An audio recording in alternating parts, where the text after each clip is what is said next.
The salvage yard stretched across the wasteland like a graveyard of fallen stars. Twisted metal from 100 crashed ships jutted from the red sand, their hulls stripped bare by Jack's careful hands. He was human, one of the few who'd ventured this far into the frontier. Waste sand, he'd built his reputation on being able to fix anything with a pulse or a power core. The dragon arrived on a Tuesday. Anna descended from the crimson sky like a living comet, her scales shimmering between obsidian and deep violet in the harsh sunlight. She was massive, easily 60 feet from snout to tail, with wings that could have wrapped around Jack's entire workshop. When she landed, the ground trembled, sending a cascade of spare parts clattering from their shelves. Jack didn't run. He'd seen stranger things in the wastes. "You're the mechanic," Anna said, her voice resonating like struck crystal. It wasn't a question. Dragons didn't ask questions when they already knew the answers. That's what the sign says.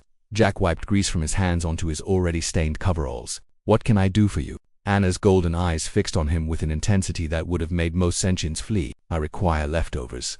Jack raised an eyebrow. "Leftovers? Scrap? Refuse. The metal carcasses you no longer need." There was something in her tone, not quite desperation, but close. Dragons were proud creatures, ancient and powerful. For one to come begging for scraps meant something had gone terribly wrong.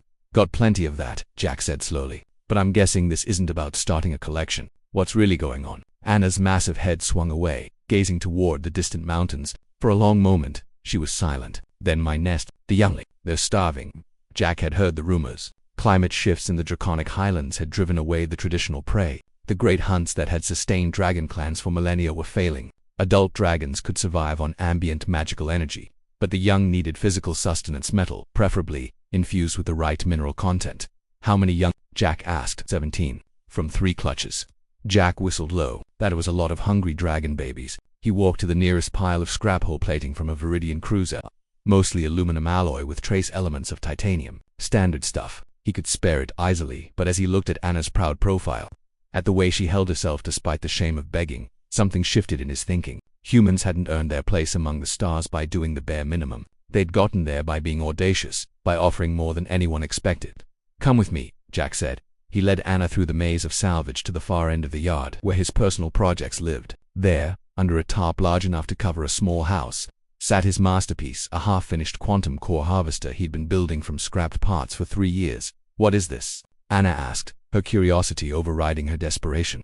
"Something better than leftovers," Jack said. He pulled back the tarp fully, revealing the elegant machinery beneath. "This baby, when it's finished, will be able to extract and refine mineral-rich metals from deep-core asteroids. The kind of stuff that's perfect for young dragons." Anna's eyes widened. "That technology, it's worth a fortune." "Was going to be my retirement plan," Jack admitted. "But here's what I'm thinking. You help me finish this thing. I need someone who can fly it into the asteroid belt and operate it in zero. Dragonfire can replace the plasma torch I'm missing. In exchange, you get first pick of every harvest. Enough to feed your younglings for years, not just weeks. You would trust me with this." Anna's voice carried genuine surprise. Jack shrugged. "Dragons have a reputation for honoring their agreements, better than most speeches I've dealt with." Plus, he grinned, "Humans didn't get this far by playing it safe. We got here by making friends in unlikely places." Anna studied him for a long moment. Then something remarkable happened. She laughed. It was a sound like thunder rolling across mountains, warm and genuine. "I came here expecting crumbs," she said. "And you offer partnership." "That's the human way," Jack said. "We don't do charity, we do collaboration. You scratch my back, I scratch yours. Or in this case, you help me build something amazing, and we both profit." Anna lowered her massive head until she was eye level with Jack. "There's a human saying I learned once, something about teaching a man to fish. Give a man a fish, he eats for a day. Teach him to fish, he eats for a lifetime," Jack recited. "Though in this case, it's more like, give a dragon scrap metal, she feeds her kids for a week. Build a dragon, a space mining operation, she feeds generations." "Your species is either brilliantly insane or insanely brilliant," Anna said. "I haven't decided which. Can't it be both?" Anna's laugh rumbled again. "Very well, Jack the mechanic. You have yourself a partner. When do we begin?" Jack was already rolling up his sleeves. "Right now. We've got 17 hungry mouths to feed, and I've got a quantum drive that's not going to install itself. You any good with a welding torch?" "I breathe plasma that can melt neutronium," Anna said dryly.